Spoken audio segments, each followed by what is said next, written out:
The Canadian Federation of University Women Guelph chapter is celebrating its 50th anniversary as an organization in Guelph. One lovely day, some of our members gathered informally on a wonderful lawn to reminisce about the club's origins and its impact on the community. We joined them in the midst of their conversation.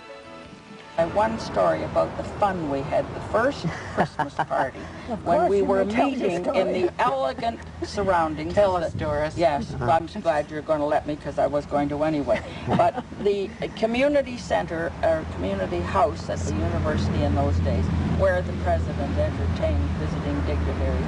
And we sat on Chesterfields and had a very posh place to meet. And we had a Christmas party, and our leader, Florence Partridge, arranged amusement and everything.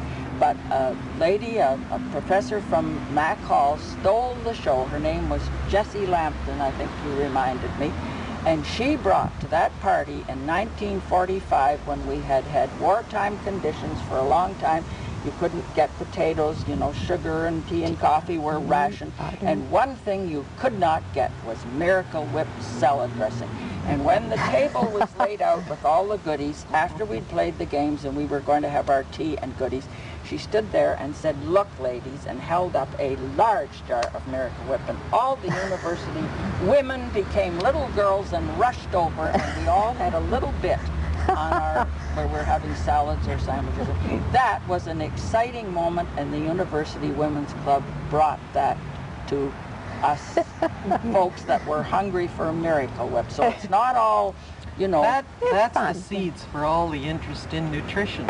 Every other meeting I go to, we have a nutritionist speaking to it. Yes, that's true. And it all started with that jar of Miracle Whip. I'm the only one here that would admit that was a highlight of the early days. Mark was there and ate the Miracle Whip, but you won't admit it.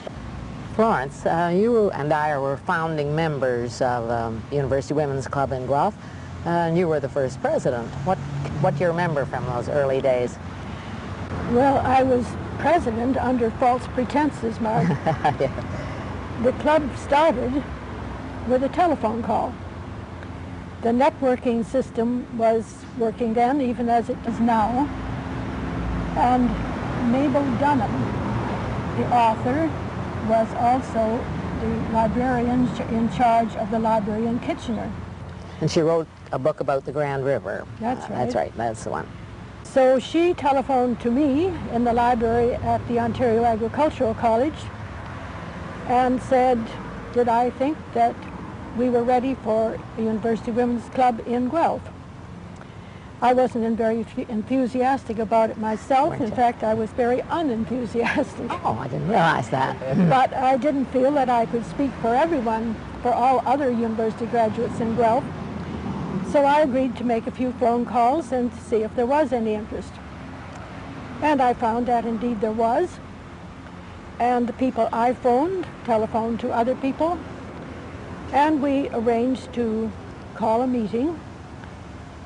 And I suppose it was the provincial or Dominion organization which sent Dr. Vibert Douglas. You know her, Georgie. Yes, she was Dean of Women at Queen's. That's right. And she came and addressed a group in Massey Hall. That's a building on the college campus at that time.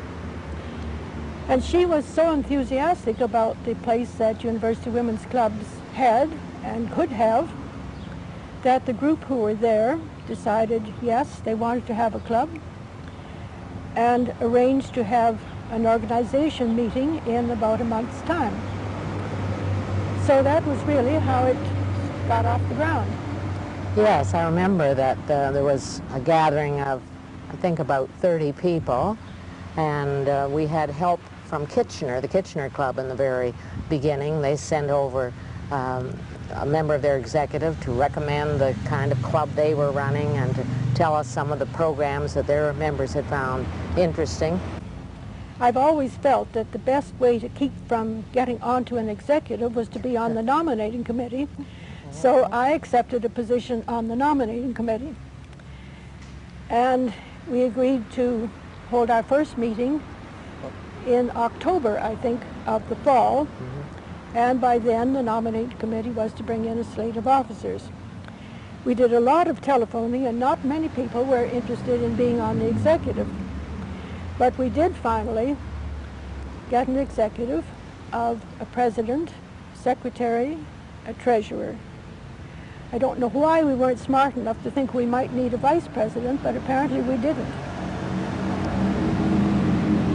So we were all set then to relax for the summer and look forward to our first meeting in October. But things didn't go as well as we had expected. The person who was to have been our president became ill and was hospitalized just shortly before our first meeting.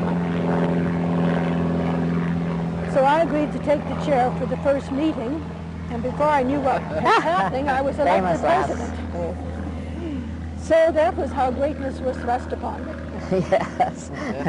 I would like to mention, as particular interest maybe to Marg McKinnon, that one of our early speakers was Evan McDonald, a local painter, artist, and his talk was about the fact that Guelph needed an art gallery, a museum, and a place to provide for musical efforts. So that was in '45. We've got the art gallery, we've got the museum, and hopefully the Civic Center will be along. That's true. That's when I first heard about it. Evan McDonald, of course, was an absolutely remarkable man whom you would know, Florence. Yes. And I've always had this enormous admiration for you, because at a time when most people weren't thinking in terms of pictorial art, Canada in 1944, at least Southern Ontario, wasn't really a hotbed of avant-garde art. Well, You were persuading people at that OAC to buy art as alumni gifts to the college. yes, but we must consider that that was wartime, Yes, and people had other uses for their money, and Yes, they had I other bet. things on their mind, very definitely. sure, which makes you all the more miraculous. There you are, Florence. Well, miraculous is a marvelous word. Well, Florence, both my husband and I, who graduated in '42, saw our first oil paintings in the Massey Hall lecture hall, the round room and the lower level of Massey Hall Library, and we thought they were lovely.